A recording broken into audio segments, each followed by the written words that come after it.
చేస్తాడు వ్యాసభగవానుడు. ప్రతి దాని వెనక ఒక్కటే ఆయన యొక్క ఉద్దేశ్యం స్పష్టంగా కనపడుతుంటుంది.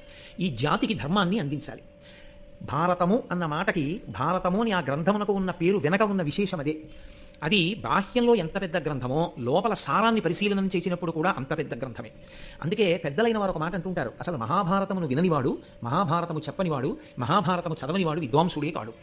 ఇందుచేత అంటే వేదము ఎంత గహనమైనదో, వేదము స్వరంతో ఆ మంత్రాన్ని నేర్చుకోవాలి.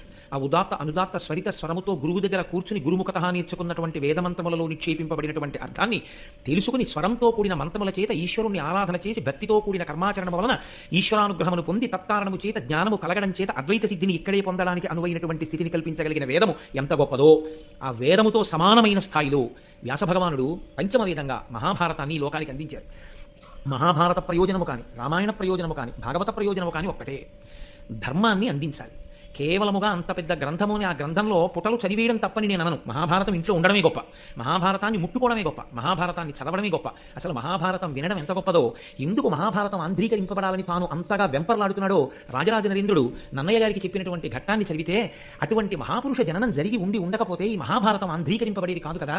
మహాభారతం కవిత్రయం ఆంధ్రీకరిస్తే మధ్యలో కొన్ని వందల సంవత్సరాలు ఖాళీ ఆ జాగా ఏర్పడినా కూడా పరమేశ్వరానుగ్రహంగా దాన్ని ఆంధ్రీకరింపచేయాలనేటటువంటి కృతనిశ్చయం కలిగినటువంటి రాజులు కాలక్రమంలో ఎప్పుడో ఒక్కసారి తళుక్కున ప్రభవించడం, అటువంటి రాజు ఉన్నప్పుడే అటువంటి గొప్ప కవి కూడా ఈశ్వరానుగ్రహంగా రావడం, దేశకాలములు సమకూడి మహాభారతం నన్నయ, తిక్కన, ఎర్రాప్రగడ అనబడేటటువంటి ముగ్గురు త్రిమూర్తులై ఆంధ్రీకరించి తెలుగు భాషకే కొత్త గౌరవాన్ని తెచ్చారు. తెలుగు జాతికే ఒక గొప్ప గౌరవాన్ని తీసుకొచ్చారు.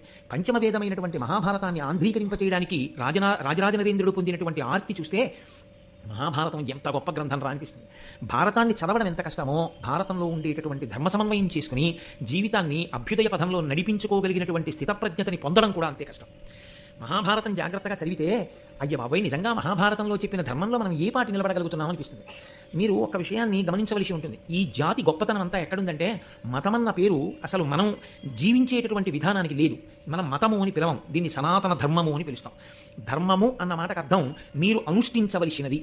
ఏది అనుష్ఠించాలి అంటే, నాకు తోచినది నేను, మీకు తోచినది మీరు అనుష్ఠించడం కాదు. ఏది మీరు నేను కూడా కాలముతో దేశముతో సంబంధము లేకుండా ఎప్పుడూ అందరూ అనుష్ఠించి ధరించవలసి ఉంటుందో, ఏది అనుష్ఠించడం చేత మారని సత్యమును మీరు ఎరుకలోకి తెచ్చుకోగలరో అలా మీరు ఆచరించవలసినటువంటి ఆచారకాండగా వేదంలో చెప్పుకొస్తూ జ్ఞానమును పొందడానికి కావలసిన సోపానములన్నింటినీ ఇచ్చినటువంటి ఈశ్వరుని యొక్క ఊపిరియే వేదంగా నిలబడింది. అందుకే మిగిలిన మతాలకి ఏదో ఒక గ్రంథము ఆధారమై ఉండొచ్చు, ఆ గ్రంథకర్త దానిని చేసిన వారై ఉండొచ్చు. సనాతన ధర్మానికి వేదము ప్రమాణం. ఆ వేదము అపౌరుషేయం, దాన్ని ఎవ్వరూ రచించినది కాదు, అది ఈశ్వరుని ఊపిరి. నేను మీతో తరచుగా ప్రస్తావన చేస్తూ ఉంటాను.